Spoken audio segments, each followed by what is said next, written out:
तो 5 तरह के बल है। पहला बल है बुद्धि बल। भाई कान से सुनो, वरना इसके चक्कर में पड़ जाओगे, सब खत्म हो जाओगे।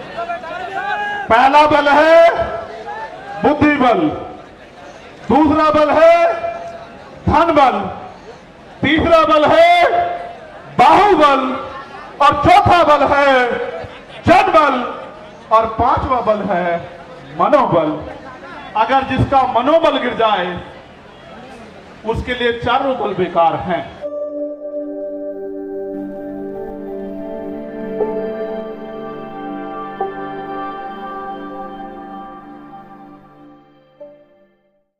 आपने देखा कि क्या हुआ जब वो सीबीआई से नहीं रोक पाए, ईडी से नहीं रोक पाए, इनकम टैक्स से नहीं रोक पाए, जब वो झूठे मुकदमों से नहीं रोक पाए, जेल से नहीं रोक पाए, तो कायरों की तरह आके उन्होंने मेरे ऊपर गोली चला दी।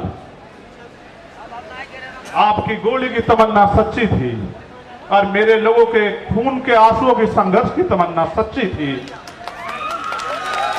अगर आपके गोलियों की तमन्ना सच्ची होती और मुझे कोई आगे की लड़ाई ना लड़नी होती तो उसी दिन प्रकृति जो है मुझे खत्म कर देती, क्योंकि गोली का जो सामना वो बड़ा खतरनाक था। मैं आपको ये बात इसलिए बताना चाहता हूं, मैं आपका खून हूं।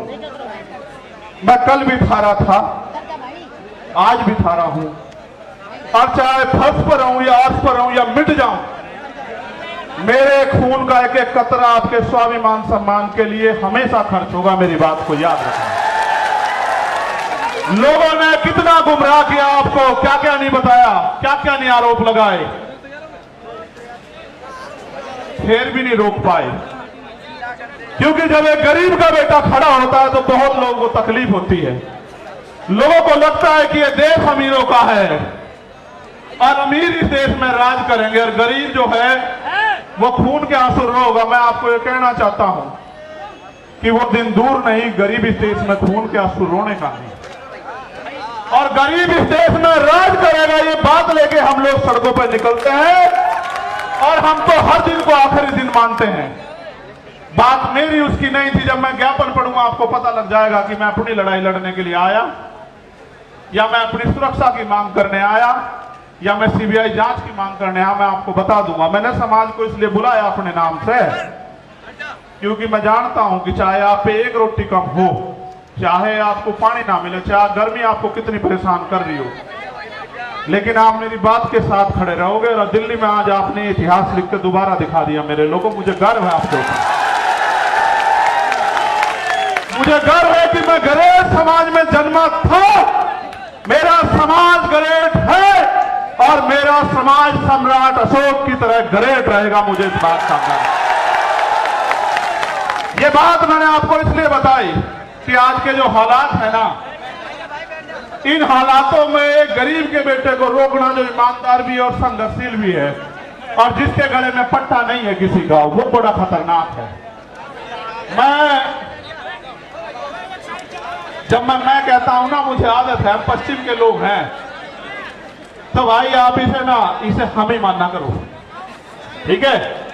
इसे आप हम मानना करो सारे, क्योंकि भाई मैं भी तो भीम आर्मी का आपकी तरह सिपाही हूं, एक छोटा सा। सबसे पहले मैं धन्यवाद दूंगा जो पैदल चल गए, दोनों हाथ उठा के उनका बहुत बहुत धन्यवाद। फिर मैं धन्यवाद दूंगा उनका जो साइकिल से आए। फिर मैं धन्यवाद दूंगा उनका जो बारिश में भीगे, तमाम तरह की मुसीबतों का सामना करा, उनका हौसला नहीं डिगा, जिन्होंने औरों को भी प्रेरित किया। और फिर मैं धन्यवाद दूंगा जो बस से आए, ट्रेन से आए, कैसे कैसे आए, भूखे पेट आए, कैसे आए। मैं आज अपने परिवार के बीच में हूं, नेता नहीं हूं। यहाँ आपका खून हूं। मैं आपसे एक सवाल पूछना चाहता हूं बात की शुरुआत में ही। अगर मैं ये लड़ाई लड़ रहा हूं गरीबों की, कमजोरों की, पहले होता क्या था आप जानते हो। मैं आपका खून हूं कि गांव में ताकतवर आदमी, सामंती आदमी जिस बहन की बच्ची की चाहे उसकी चुन्नी खींच ले, उसके कपड़े खींच ले, उसको नोच ले, और फिर गांव के गांव में पंचायत होकर बात निमट जाती थी। किसी की बारात रोक दो, किसी के ऊपर पेशाब कर दो, किसी को थूक दो, किसी पे थूक चटवा दो, किसी की मूंछ काट लो, किसी के पानी छूने पे हत्या कर दो। तो पहले ये ताकतवर लोग था, उनका जन्मसिद्ध अधिकार है। मगर जब से भीम आर्मी के सच्चे पहरेदार मैदान में आए हैं देश के अंदर। वो कर तो देते हैं घमंड में, लेकिन उन्हें नू नहीं पता, उनकी मां भी नहीं बचा सकती उन्हें। फिर सरकार को बहुत बड़ी बात। फिर वो जाते हैं जेल। जब वो जेल जाते हैं तो वहां बैठ के वो सोचते हैं कि हम किसकी वजह से जेल जा रहे हैं। तो जब वो जेल जाते हैं तो फिर वो क्या करते हैं पता है? वो जेल जाके ये कहते हैं बाहर निकलते कि इस आदमी को निपटाओ, वरना तो हमारा एक छत्र जो अधिकार है वो खत्म हो जाएगा इस देश में। उन्होंने शुरुआत ये यहां नहीं की, उन्होंने शुरुआत बिहार में की। जब भाई राकेश पासवान को उन्होंने 20 गोली मारी, हम समझ नहीं पाए। 20 गोली मारने के बाद उन्हें लगा ये डर जाएंगे, लेकिन आप डरे नहीं। फिर उन्होंने विदिशा में हमारे जिला अध्यक्ष भाई चरण सिंह की हत्या करी, फिर भी नहीं हम डरे। हम आंदोलन में आए, हमारी जान चली गई, तब भी नहीं डरे। फिर उन्हें लगा कि भाई जड़ ही काटो, टहने भी मजबूत हैं, जड़ भी मजबूत है, पत्ते भी मजबूत है, भाई जड़ ही काटो तो बाबा साहब वाले रुकने के लिए। तो जड़ काटने का वो क्या था कि चंद्रशेखर आजाद को निपटा दो। देखो वो तो बच्चे हैं जिन्होंने ये किया है, सच बात बता रहा हूं, बच्चे हैं, लेकिन उनके हाथ पीछे जो है ना, उनकी जिन्होंने उनके हाथ में हथियार दिए वो बच्चे नहीं है। हम सीबीआई जांच की मांग इसलिए कर रहे थे कि बहुत सारे लोगों ने मजाक उड़ाया कि अपने आप सिक्योरिटी लेने को हमला कर दिया है। जिसकी रक्षा इतना बड़ा समाज करता हो, जिसकी रक्षा जो है सम्राट वीर भोज के वंशज करते हो, जिसकी रक्षा सर छोटू राम के वंशज करते हो, जिसकी रक्षा गुरु गोविंद सिंह जी के बच्चे करते हो, जिसकी रक्षा सतगुरु रविदास जी महाराज के बच्चे करते हो, जिसकी रक्षा भगवान वाल्मीकि महाराज के बच्चे करते हो, उनको लगा कि वो उसको मिटा देंगे। ये किसान कमेरों की आवाज है। ये मिट्टी का भले ही हो, लेकिन इसके लोगों ने इसे बड़ा ताकतवर बना। ये एमपी एमएलए भले ही ना हो, लेकिन ये अच्छी अच्छी सरकारों का गला पकड़ने का दम रखता है। ये बात सब लोग जानते हैं। सम्मानित साथियों, आज इस पावन अवसर पे, क्योंकि भीम आर्मी का स्थापना दिवस भी है, 8 साल पहले आज ही के दिन हमारे माननीय राष्ट्रीय अध्यक्ष और तमाम हमारे सिपाहियों ने यह ऐलान किया था कि भीम आर्मी भारत एकता मिशन के नाम के संगठन के जरिए हम इस देश में मनुवाद ब्राह्मणवाद की जड़ें काट देंगे। जो कारवा एक छप्पर से चला, आज वो कारवा सैलाब के रूप में दिल्ली की सड़कों पे है। प्राइमरी स्कूल के मास्टर के इस बेटे ने कभी सोचा नहीं था कि अगर ईमानदारी से काम करने वाले को इतना प्यार मिलता है तो फिर लोग ईमानदारी से क्यों नहीं काम करते।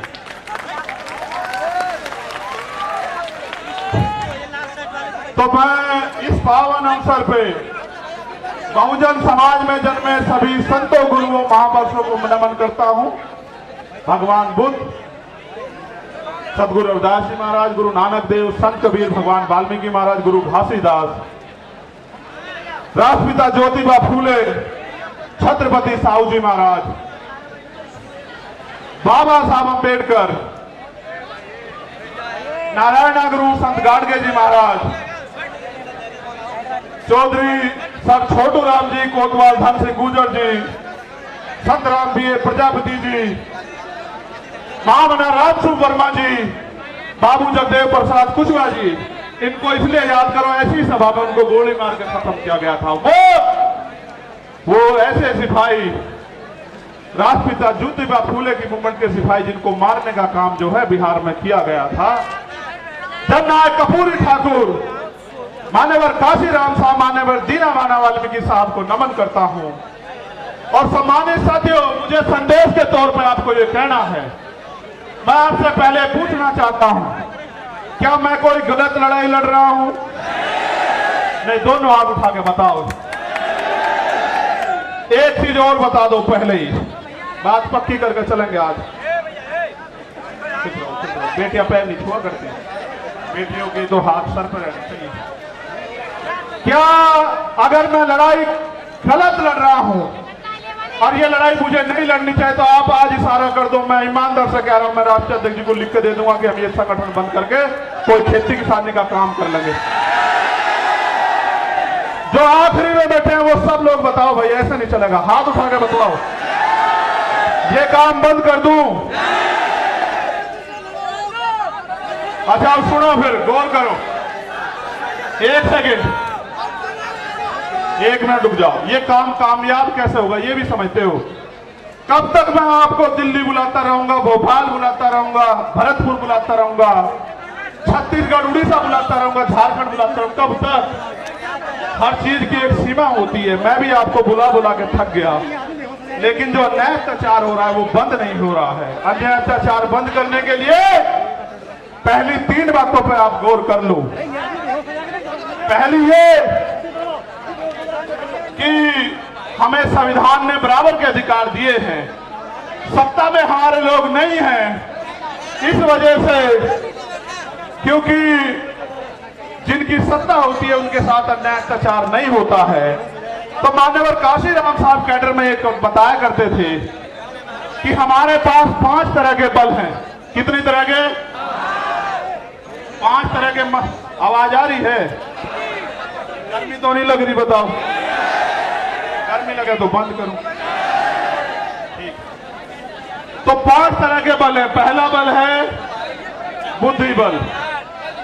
भाई कान से सुनो, वरना इसके चक्कर में पड़ जाओगे, सब खत्म हो जाए। पहला बल है बुद्धि बल, दूसरा बल है धन बल, तीसरा बल है बाहुबल, और चौथा बल है जनबल, और 5वां बल है मनोबल। अगर जिसका मनोबल गिर जाए उसके लिए चारों बल बेकार हैं। मनोबल किसे कहते हैं? कि जब आप पहले ही हार मान लो। साहब भी कहते थे, मैं उनकी बात को आगे बढ़ाते हुए आपसे कह रहा हूं, पहले तो दलित समाज जो है अपना, वो दलितपन छोड़े, अन्याय का जवाब देने के लिए तैयार होना चाहिए। हम इस देश में इसलिए पैदा नहीं हुए कि हम बच्चियां पैदा हो हमारे घर में और उनको नोच लिया जाए, जैसे मणिपुर में नोचा जा रहा है हमारी आदिवासी बहनों को। हम लोगों ने इसलिए अपने परिवारों को आगे नहीं बढ़ाया कि कोई मूंछ रखने पर उनकी हत्या कर दे, कोई उनको जूते में पानी पिलाए, कोई उनके सर पे पेशाब कर दे। इसलिए हमारे माँ बापों ने हमें जन्म नहीं दिया। इसलिए अपने मनोबल को ऊंचा करो। ये लोकतंत्र है, जिनके पास लोग होते हैं, जिनको उनका राज होता है। लोग आपके पास हैं, लेकिन राज कैसे आएगा इसका तरीका आपको बता देता हूं। राज ऐसे आएगा, जिन्होंने पहले काम किया। हमारे लोगों को मैं सुनता हूं, कहते पिछड़े वर्ग के जो लोग हैं वो तैयार नहीं है बहुजन भाईचारे के लिए। ये बात बार बार कही जाती है कि पिछड़े वर्ग के लोग तैयार नहीं। मैं आपको सच बताना चाहता हूं, सच क्या है। सच ये है, और आप इस बात को मेरी सुनोगे, कि पहले दलित समाज के लोगों को पढ़ा के अपने पैरों पे खड़े करके किताबें लिख के अपनी लड़ाई लड़ने के लिए सबसे पहले जो अगर शुरुआत किसी ने की, गुलाम भारत में अंग्रेजों के गुलाम जब हम थे, तो वो राष्ट्रपिता ज्योतिबा फूले ने की, जो पिछड़े समाज से आते हैं। उन्हीं को बाबा साहब अम्बेडकर ने अपना गुरु माना। बाबा साहब 91 में पैदा हुए और ज्योतिबा फूले 1890 में चले गए। उन्होंने अपना सारा जीवन इस समाज को पैरों पर खड़ा होने के लिए दिल लगाया, क्योंकि बाबा साहब ने भी अपने नारे में कहा, शिक्षित बनो। भाई चारों लोग डिस्टर्ब कर रहे हो, खोंची भर कर बिठा लो, बिठा लो। फिर छत्रपति साहू जी महाराज को याद करो, जिन्होंने बाबा साहब को बाबा साहब बनाने में योगदान किया, उनकी प्रेस के लिए पैसा दिया। वो हमारे पिछड़े समाज के इतने बड़े नेता थे। राजा होते उन्होंने समाज से कहा कि डॉक्टर अंबेडकर आपके समाज के सच्चे नेता, इनका साथ दो। आप ये बताओ, वो भी पिछड़े समाज के थे। पेरियारी रामास्वामी नायकर, वो भी पिछड़े समाज के थे। नारायण गुरु, वो भी पिछड़े समाज के थे। सर छोटू राम, वो भी पिछड़े समाज के थे। बाबू जगदेव प्रसाद कुशवाहा, वो भी पिछड़े समाज के थे। जननायक कपूरी ठाकुर, वो भी पिछड़े समाज के थे। महामना रामस्वरूप वर्मा, वो भी पिछड़े समाज के थे। और जिन्होंने देश की आजादी में योगदान दिया, चाहे शहीद आजम भगत सिंह रहे हों या कोतवाल धन सिंह गुजर रहे हों, शहीद उधम सिंह रहे हैं, करतार सिंह सराभा रहे हों, वो भी इसी वंचित पिछड़े समाज के थे। उन्होंने अपना काम कर दिया। अगर आप चाहते हो कि बहुजन एकता बढ़े, अब आपकी जिम्मेदारी है कि आप उनको जाके बहुजन आंदोलन को समझाने का काम करो। जैसे पहले उन्होंने घर घर जाके आपको समझाने का काम किया, ऐसे आप भी जो है अब घर घर जाके उनको समझाने का काम करो। पहले लल्ले यादव भी पिछड़े समाज से थे, ये बात मैंने आपको इसलिए बताई। आप ये सोचते हो कि वो गलत है, नहीं, कुछ गलतियां हुई है उसकी वजह से दिक्कत आ रही है, वरना पिछड़ा समाज भी ब्राह्मणवाद मनोवाद का सबसे बड़ा जो है विरोधी बैठा है, और ये बात उन्होंने 19 के दशक में करके भी दिखाई है। ठीक है। दूसरा,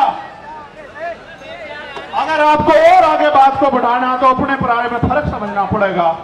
जब सब लोगों ने रास्ते बंद कर दिए और कहा बाबा साहब अम्बेडकर,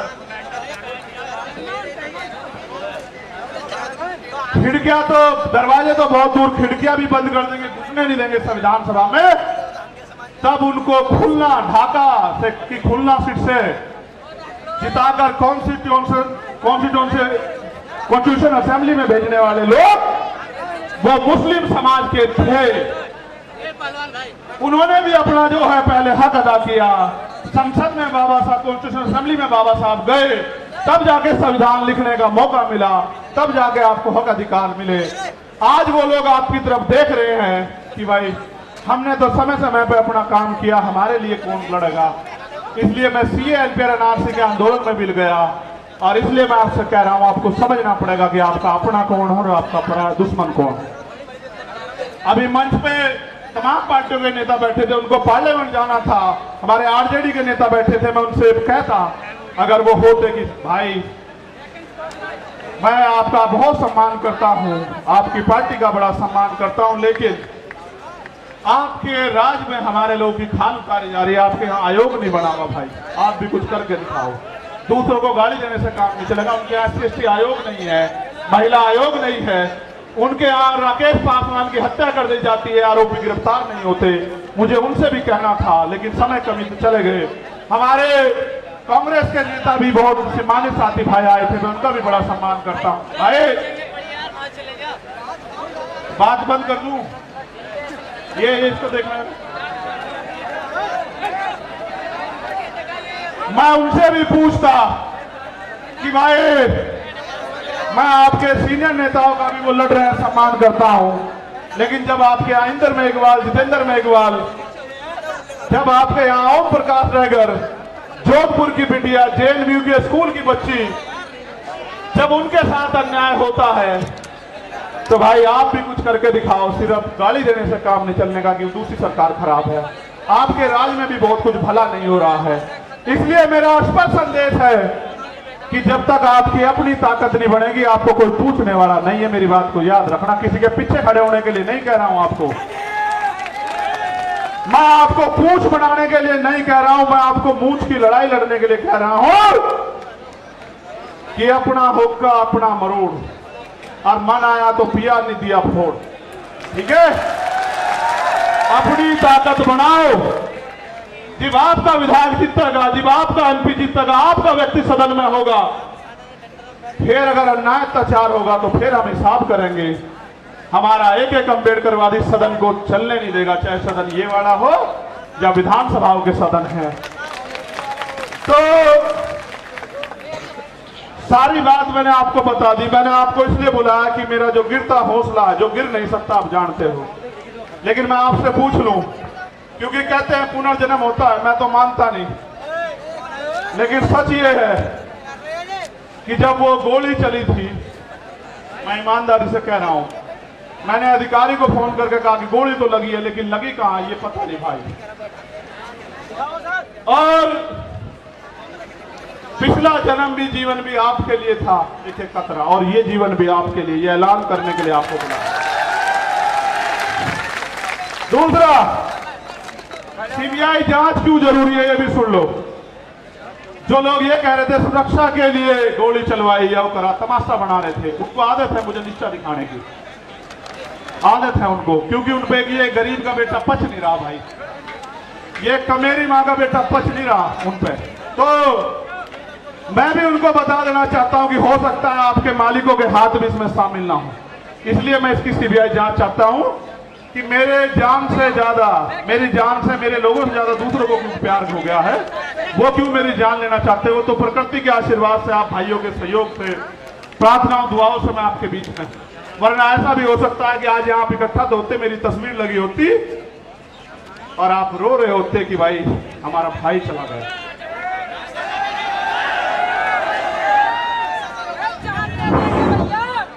मैं जानता हूं कैसे कैसे उधार पैसे लेकर आए होंगे और आने जाने के बाद जब खबर आएगी कि आप तक कोई और मुसीबत ना पड़ जाए, लेकिन जब आप अपनी जगह से नहीं हिलते तो फिर मेरे साथ कोई मुसीबत आ जाए मुझे भी हिलने का मेरा मन नहीं करता। आप बताओ कैसे छोड़ दूं, आपके हाथ कैसे छोड़ूं, आप बताओ कैसे छोड़ूं आपके हाथ जिन्होंने मेरे लिए दिन रात नहीं देखा, आंधी तूफान नहीं देखा, गर्मी नहीं देखी, बारिश नहीं देखी, कोई भी मुसीबत नहीं देखी, भूख प्यास, उनका हाथ कैसे छोड़ दूं, उस समाज का हाथ कैसे छोड़ दूं, कैसे डर के घर में बैठ जाऊं, कैसे सीना तान के आपका खून होके बाहर ना हूं। इसलिए यहां मैदान में हूं, ये मैं समझना डर गया हूं। जिस दिन डर गया आप ये समझना कि मर गया हूं। जब तक जिंदा हूं पूरी ताकत से इस लड़ाई को लड़ूंगा। दिल्ली के भी बहुत साथी आए, मध्य प्रदेश के बहुत साथी आए, 22-23 स्टेट से साथी आए, थोड़े थोड़े अपना अपना प्रतिनिधित्व करने के लिए। 2-2 हजार किलोमीटर से लोग आए, उड़ीसा से आए, झारखंड से आए, तेलंगाना से आए, कर्नाटक से आए, त्रिपुरा से आए, असम से आए, बंगाल से आए, बिहार से आए, राजस्थान से आए, कश्मीर से आए, पंजाब से आए, हरियाणा से आए, यूपी से आए। यूपी वालों का तो खून हूं तो भाई खून तो सभी का हूं, वो ज्यादा मेहनत कर रहे हैं आजकल। तो मैं आपके आगे ज्ञापन पढ़ता हूं, आप ज्ञापन को गौर से पढ़ ले, सुन लेना एक बार। बहुत महत्वपूर्ण है ये ज्ञापन, और ये ज्ञापन इसलिए जरूरी है कि एक छोटी सी मांग इसमें मुझसे जुड़ी हुई है, लेकिन बाकी मांग बहुत मुझसे जुड़ी हुई नहीं है, समाज से जुड़ी हुई है। भाई चंद्रशेखर तो अकेला आदमी मर जाएगा, लेकिन इस समाज के साथ जो न्याय हो रहा है उसका हिसाब तो करना पड़ेगा ना। ये उसका हिसाब नहीं करने के, क्या हम इस देश में, आप बताओ, मरने के लिए पैदा हुए हो? मणिपुर की बच्चियां याद हैं? देखो हमारे साथ तो शोषितों के साथ ये सदियों से होता आया। वीडियो भले ही वायरल ना होती हो, लेकिन होता तो आया है। लेकिन अब ये बंद होना चाहिए, नहीं होना चाहिए, आप बताओ। तो मैं आपके आगे ज्ञापन पढ़ूंगा। आखिरी मांग जो है वो राष्ट्रीय अध्यक्ष जी पढ़ेंगे। जो ज्ञापन है उस पर गौर कर लो, मीडिया के साथी भी ज्ञापन चला देना भाई। भाई कान से सुन लो।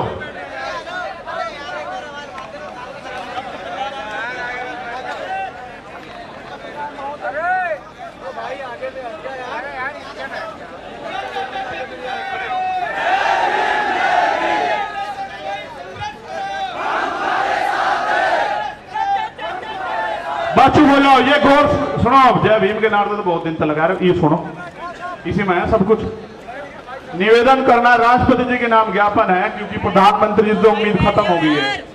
प्रधानमंत्री जी तो उनका भी नहीं लड़ पा रहे लड़ाई जिनको सरकार बनाए। भाई बैठ जाओ। अरे मैं तुम्हें नेता बनाना चाहता हूं, तुम पत्रकार बनना चाह रहे हो, फोटोग्राफर बनना चाह रहे हो, बैठो यार, क्या कर रहे हो कमाल। बैठ जाओ यार, ये कोई बात ठीक नहीं। इतनी बार मैंने कभी नहीं कहा आज तक तुम्हें, आज तक का रिकॉर्ड है, मैंने इतनी बार कभी निवेदन नहीं किया। आप जानते हो नहीं जानते हो? सुनो मेरी बात पे गौर करो, अब मत बोलो बस कोई भी। निवेदन करना है कि स्वतंत्र भारत के संविधान में समस्त नागरिकों को समानता, स्वतंत्रता और न्याय हेतु मौलिक अधिकार प्रदान किए गए हैं। साथ ही सदियों से हक वंचित वर्गों, विशेष रूप से जाति जनजाति के लोगों के अधिकारों की सुरक्षा व इनके विकास के लिए संविधान में विशेष प्रावधान किए गए। हमारा संविधान समाज के कमजोर वर्गों, SC, ST, OBC, माइनॉरिटी के कल्याण हेतु प्रतिबद्ध है।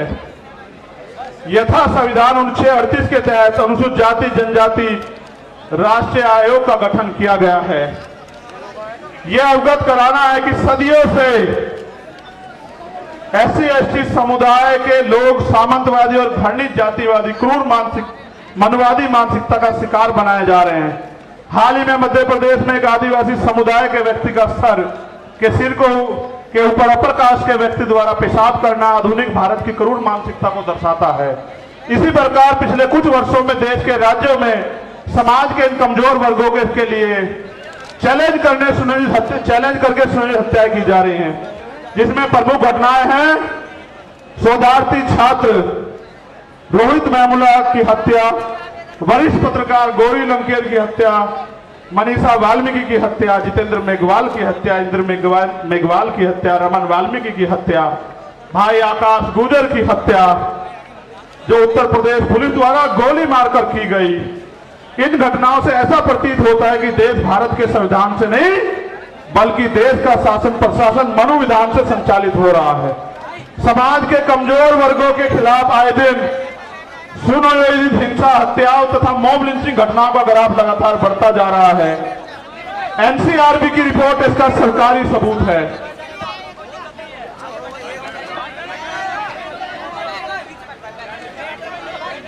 अब मैं आपको एक एक करके मांग पढ़ता हूं। पढ़ूं भाई?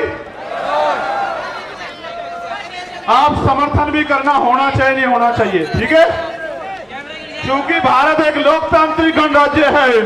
हमारा बुद्धिजीवी समाज भी सुने कि हम अपने लिए लड़ रहे हैं या समाज के लिए लड़ रहे हैं। हम आपकी वोट से बने वो नेता नहीं जो राज्यसभा, विधानसभा, लोकसभा में तलवे चाट रहे हैं RSS और भारतीय जनता पार्टी के। हम आपका खून है, कल भी लड़ रहे थे, आज भी लड़ रहे हैं और हमेशा सड़कों पर लड़ते रहेंगे। क्योंकि भारत एक लोकतांत्रिक गणराज्य है। देश में 85% लोग SC/ST, OBC व अल्पसंख्यक समुदाय के हैं, जबकि हायर जुडिशरी अर्थात सुप्रीम कोर्ट व हाई कोर्ट में इन वर्गों का समुचित प्रतिनिधित्व नहीं है। इसके लिए इन वर्गों के जजों की समानुपातिक आरक्षण के तहत नियुक्ति सुनिश्चित की जाए। और इसका एक उदाहरण बता देता हूं। यूपी HDS में पिछले 10 साल में दलित समाज का एक भी बच्चा भर्ती नहीं हुआ। आप चेक करा लेना। उन्होंने एक षड्यंत्र कर रखा है, हम उनको हरा देते हैं कंपटीशन में, इंटरव्यू में वो हमें हरा देते हैं। उन्होंने कहा इंटरव्यू में 80 नंबर नहीं आएंगे तो भाई कामयाब नहीं मानने जाएगा। 70 से 79 देकर हमारे लोगों को निकाल देते। आप देखो लोकतांत्रिक भारत में एक जज नहीं बना पिछले 10 साल में। आप इस बात को समझो कितनी बड़ी साजिश है। पिछड़े वर्ग के भी 2-4 बड़े होंगे। ये बात आपको इसलिए बता रहा हूं कि आपके नेता जिनको आपने वोट से बनाया उनको दिखाई नहीं देता भाई। जब आपका जज ही नहीं होगा तो फिर 10 लाख का जुर्माना तो लगेगा भाई, या नहीं? फिर संविधान के अनुच्छेद दूसरी मांग है, ये होनी चाहिए, नहीं होनी चाहिए? पहले वाली संविधान के अनुच्छेद 38 के तहत गठित राष्ट्रीय अनुसूचित जाति जनजाति आयोग को एक संवैधानिक संस्था है। इस आयोग को प्रत्येक राज्य में गठन हो, जिसके अध्यक्ष सेवानिवृत्त हाईकोर्ट के जज हो। इस प्रकार जिला स्तर पर आयोग का गठन किया जाए तथा भारत के प्रत्येक जिले में SC/ST executive exclusive special court की स्थापना की जाए, जो केवल SC/ST एक्ट में दर्ज केसों की सुनवाई करे और आयोग उनकी निगरानी करे। और इसलिए मैंने कहा कि बिहार वालों को भी अपने यहां आयोग बना देना चाहिए, ठीक है? ये होना चाहिए, नहीं होना चाहिए? ठीक है, बहुत अच्छे। SC/ST एट्रोसिटी एक्ट 1989 के उपबंध 4 के तहत जिला स्तर पर जिलाधिकारी की संस्तुति में जांच प्रक्रिया की निगरानी हेतु वरिष्ठ अधिवक्ताओं की कमेटी का गठन किया जाए तथा SC/ST समुदाय के जघन्य अपराधों जिसमें कम से कम 7 वर्ष की सजा हो, पीड़ित परिवार को आर्थिक सहायता राशि कम से कम जो भी 8,25,000 रुपए मिलती है 50 लाख रुपए की जाए। पीड़ित परिवार के एक सदस्य को सरकारी नौकरी दी जाए। बताओ सहमत हो या नहीं सहमत हो? भाई मंच के लोग हाथ नहीं उठा रहे हो तो हम एक तरफ हो गए। चलो आगे बढ़ो। SC/ST वर्ग के अधिकारी कर्मचारियों का उच्च पदों पर SC/ST OBC वर्ग के अधिकारियों कर्मचारियों का उच्च पदों पर समुचित प्रतिनिधित्व हेतु प्रमोशन में रिजर्वेशन का प्राविधान किया जाए तथा इन वर्गों का बैकलॉग कोटा पूर्ण करने के लिए विशेष भर्ती अभियान चला जाए। हमारे बहुत सारे अधिकारी कर्मचारी आए हैं। आप भले धीमे धीमे हमारे साथ खड़े हो रहे हो, हम आपके साथ खड़े हैं। प्रमोशन में रिजर्वेशन SC ST OBC को लागू करवा कर देंगे इस देश में, याद रखियो। सन 1931 के बाद देश में आज तक जाति आधारित जनगणना नहीं की गई, अतः जाति आधारित जनगणना की हम पुरजोर मांग करते हैं तथा जिसकी इतनी संख्या भारी उसकी उतनी हिस्सेदारी के तहत देश में वास्तविक लोकतंत्र कायम हो सके एवं जनसंख्या के अनुपात में आरक्षण बढ़ाया जाए। आप चाहते हो जातिगत जनगणना हो? ठीक है। यह है कि सरकारी उपक्रमों तथा संस्थानों का निजीकरण संविधान की लोक कल्याणकारी राज्य की अवधारणा खिलाफ है, क्योंकि यह सरकारी नौकरियों में आरक्षण को समाप्त करने की साजिश है। अतः निजीकरण पे तत्काल प्रभाव से रोक लगाई जाए। आप इस पे सहमत हो? जब हमारी सरकार आओगी सारा जिनका निजीकरण हुआ उनका राष्ट्रीयकरण कर देंगे, आप चिंता मत करो। केंद्र और राज्य सरकार के सभी कर्मचारियों के लिए पुरानी पेंशन लागू की जाए। यह है कि सेना में अग्निवीर स्कीम को खत्म कर पुरानी भर्ती व्यवस्था लागू हो, क्योंकि आपने देश की सुरक्षा के साथ खिलवाड़ की और नौजवानों के भविष्य के साथ लोग अग्निवीर से वापस लौट रहे हैं। इसको भी हम ही करा कर देंगे और किसी में हिम्मत नहीं। ठीक है। भारत एक कृषि प्रधान देश है, किसान देश की रीढ़ है, अतः किसानों की MSP की समयबद्ध कानूनी लीगल गारंटी सुनिश्चित की जाए। और अभी जो किसान आंदोलन हुआ था उसमें जो झूठे मुकदमे लगाए गए थे वो मुकदमे वापस हो, और जो किसान सम्मान निधि 6,000 रुपए आप दे रहे हो उसको बढ़ा के 24,000 रुपए किया जाए। यह है कि संविदा नौकरी में आउटसोर्सिंग भर्ती को तत्काल खत्म किया जाए तथा संविदा पे कार्य कर रहे कर्मचारियों को भी नियमित कर्मचारियों का समान वेतन और अन्य सुविधाएं दी जाए। जो सफाई कर्मचारी ने संविदा पिछले 5 वर्षों से अधिक समय से ठेके संविदा पे रखे गए हैं उनको संवैधानिक आरक्षण का अनुपालन करते हुए नियमित किया जाए। आप इससे सहमत हो?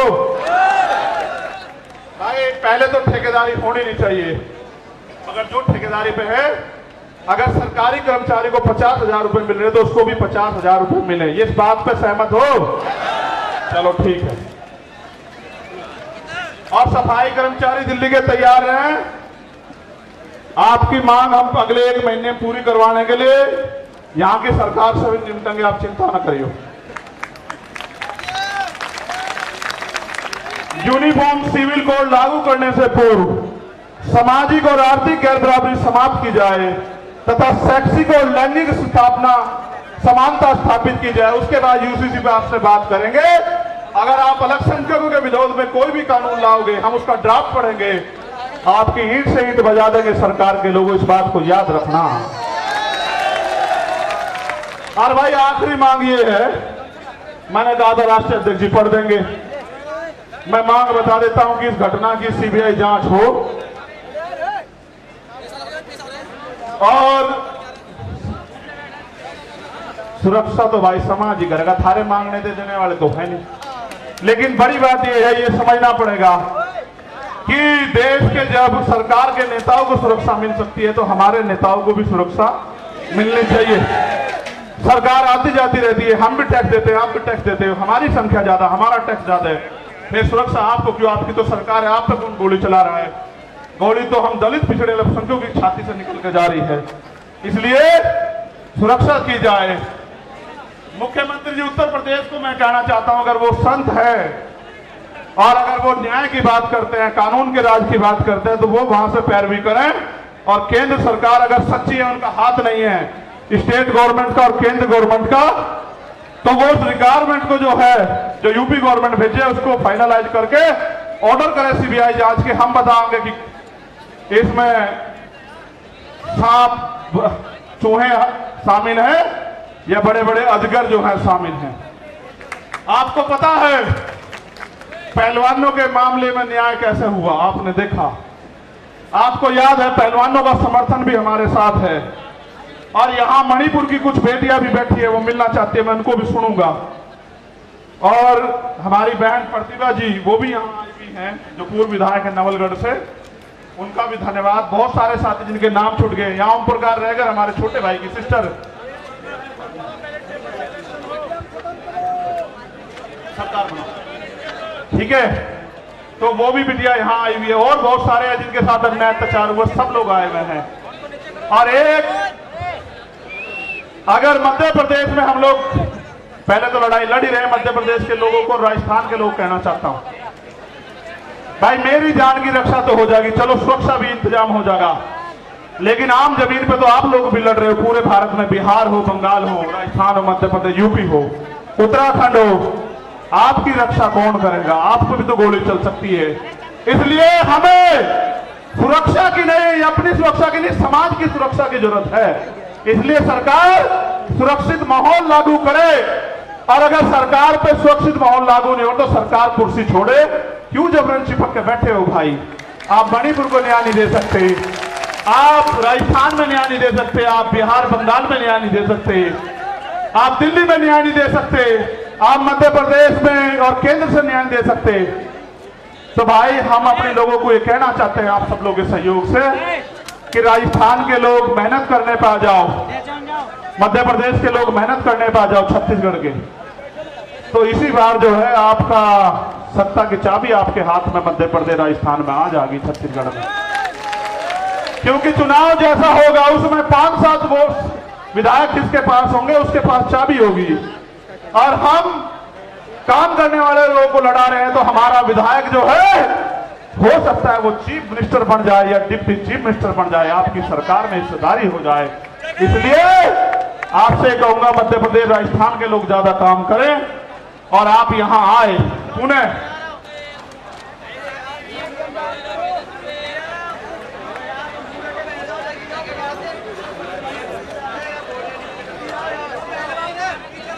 देखो भाई, हाँ ईवीएम के खिलाफ भी ये कह रहे हैं, मैंने गाने में वो संदेश दे दिया था कि ईवीएम का इलाज भी हम लोग करेंगे, हम ईवीएम के भी खिलाफ हैं। अब मेरी आखिरी बात सुनो जो बहुत जरूरी है, हम सरकार को 15 दिन का समय देंगे। अगर सरकार ने 15 दिन में हमारी बात नहीं मानी फिर हम पीसी करके अपनी आगे की योजना के बारे में बताएंगे। और मेरा तो मानना है कि पूरे देश में हम जन जागरण करके 22% शेड्यूल कास्ट और 52% पिछड़े वर्ग के लोगों को और अल्पसंख्यक लोगों को जो है इकट्ठा करने काम करेंगे और उनको दो दुश्मन की पहचान करवाएंगे। और हमारा प्रयास ये रहेगा कि बहुजन समाज राज करे, उनके साथ अन्याय होना बंद हो। अब अगर आपके यहां वो यात्रा आएगी तो आप लोग मेहनत करोगे नहीं करोगे बताओ? अगर दोबारा बुलाऊंगा आओगे नहीं आओगे? कभी सोचो, पिछली बार हम चले गए, इस बार और चले जाएंगे। बहुत बहुत धन्यवाद। एक आखिरी मेरा ये अल्टीमेटम है देश के प्रधानमंत्री को, मेरी बात को गौर से सुन लेना। मीडिया के जरिए प्रधानमंत्री तक चला जाए, इंटेलिजेंस के जरिए। अगर मणिपुर का अन्याय नहीं रुका और मणिपुर के मुख्यमंत्री को नहीं हटाया गया और वहां कानून का राज स्थापित नहीं किया गया तो बहुत जल्द मैं जंतर मंतर पे अनिश्चितकालीन मणिपुर के लिए बैठूंगा। क्योंकि मैं सब कुछ बर्दाश्त कर सकता हूं, लेकिन बाबा साहब अम्बेडकर ने कहा कि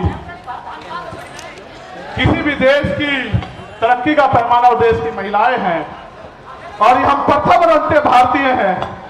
अगर मणिपुर की बेटियों के साथ अन्याय होगा तो हम मुंह छिपा के घर में नहीं बैठेंगे। इसी जंतर मंतर पे मैं चाहता आपको रामलीला मैदान भी बुला लेता, पता है इसलिए बुलाया कि जंतर मंतर का इतिहास है। आपने 21 मई को मुझे ताकत दी और ये वो धरती है जहां पहलवान बेटियों पे लाठियां चलाई गई। उस दिन मैं नहीं था कि जख्म का हिसाब करने के लिए मैंने आप लोगों को यहां बुलाया। बहुत बहुत धन्यवाद।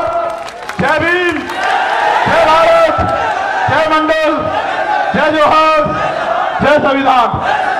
हमारी एकता जिंदाबाद। एक रिक्वेस्ट, जैसे आराम से आए वैसे ही जाना, जैसे आराम से आए आप वैसे ही जाना। आपकी जान कीमती है मेरे लिए बहुत।